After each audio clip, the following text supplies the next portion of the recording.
Welcome to Facts TV News, where everything is true. 4-year-old Kingston girl missing since Monday. The police have activated a high alert for 4-year-old Melanie Morgan, a student of Dulwich Avenue, Kingston 8, who has been missing since Monday, June 27. Melanie is of brown complexion, slim build, and about 4 feet tall. Reports are that Melanie was last seen at school about 2 p.m. wearing her school uniform, a blue dress, and a pair of black shoes.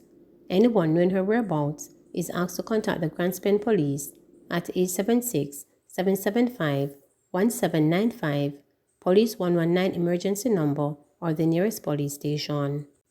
Haunting cries. Every time Peter Wright and Gwendolyn Wright McKnight close their eyes to sleep, they see images of their daughter and grandchildren, whose butchered bodies were found in their house in Clarendon on the Monday of June 21, 2022. The grieving parents spoke with reporters on Wednesday night as family and friends gathered at the house for the traditional 9-night funerary activity in memory of 31-year-old Kimisha Wright and her children. Can't sleep. As me shut my eye, at them me a look on.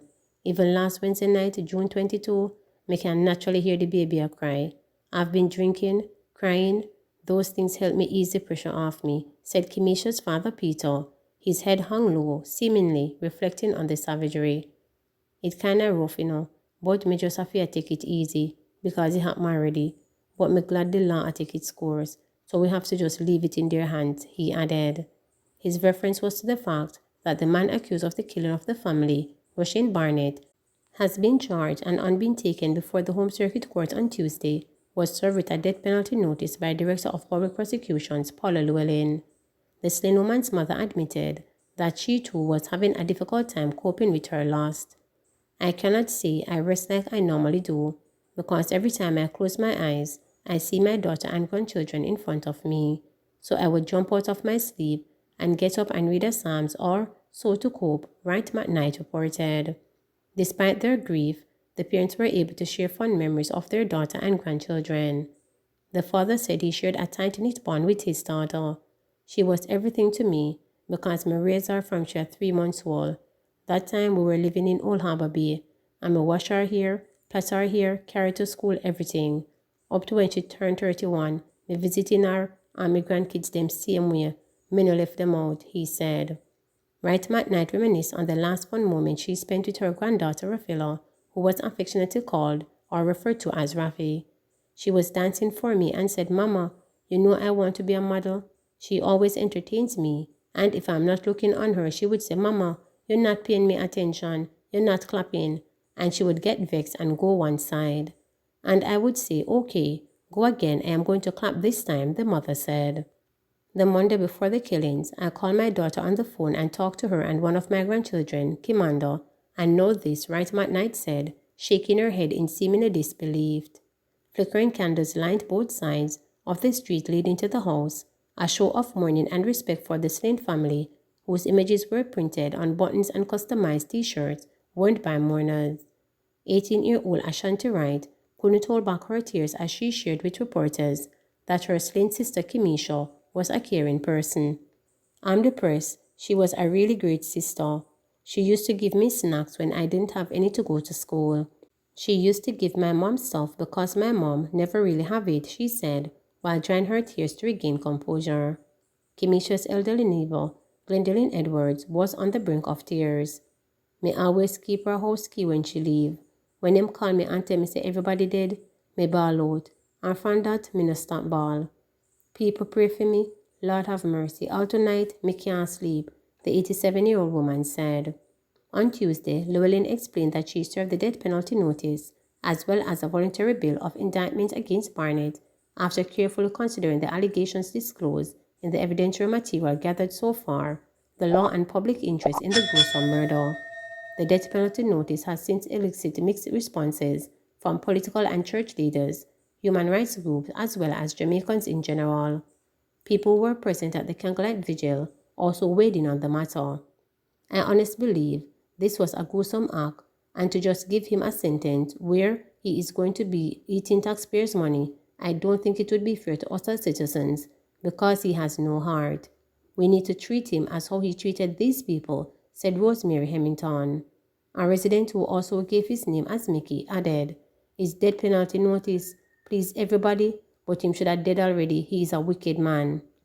On Tuesday, Evelyn Wright McKnight told reporters that Barnett should die a slow death. "It will not bring them back, but at least I will get a satisfaction. Him fi dead slowly. And when him a dead, him fi remember me kids them," Wright McKnight stated. Inmates at Tower Street Adult Correctional Center awarded for academic performance in CSEC. 18 inmates at the Tower Street Adult Correctional Center, TSACC, were awarded for their successful academic performance in the January 2022 sitting of the Caribbean Secondary Education Certificate CSEC examinations. The class of 2022 graduates contributed to the school's 73% successful passes in Principles of Business, Principles of Accounts, Mathematics, English Language, and Social Studies. 3 inmates received certificates of excellence for obtaining grades 1 and 2, and 15 inmates received certificates of achievement for obtaining grade 3 while enrolled at the Tower Street Adult Correctional Center, Keith Walters School. 3 correctional officers, a teacher at the institution, and 4 inmates who prepared the inmates for the examinations also received certifications of appreciation.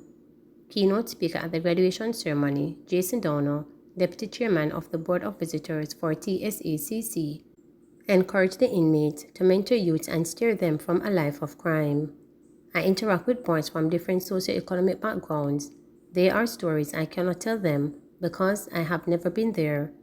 But you who have been there and done that can be very instructive in what you say," Downer said, while making reference to the importance of the lessons learned through conversation with his father, who was incarcerated during the early stages of his life. Downer encouraged the inmates to seek assistance for guidance from the superintendents and rehabilitation officers in their efforts to move on. He also charged the men to remain engaged. "Once you are engaged as you are now, your future must be brighter.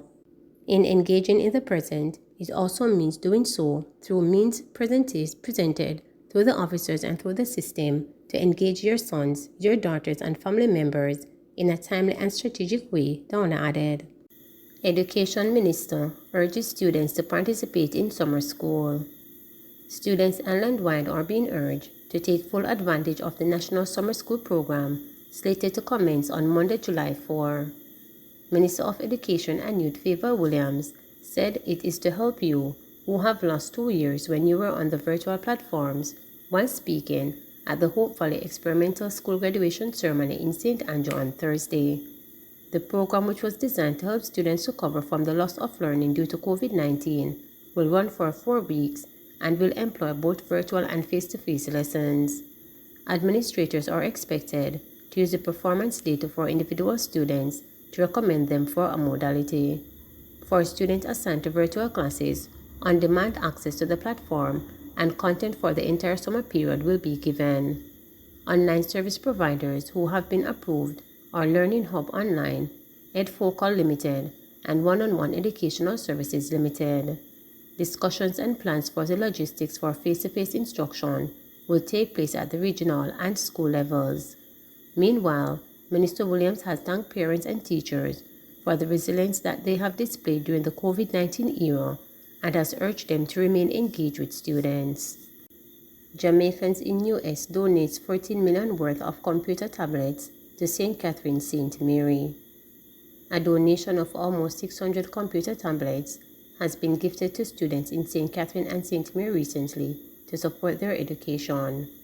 The donation is said to cost some $14 million and was distributed across 85 institutions in the 2 parishes.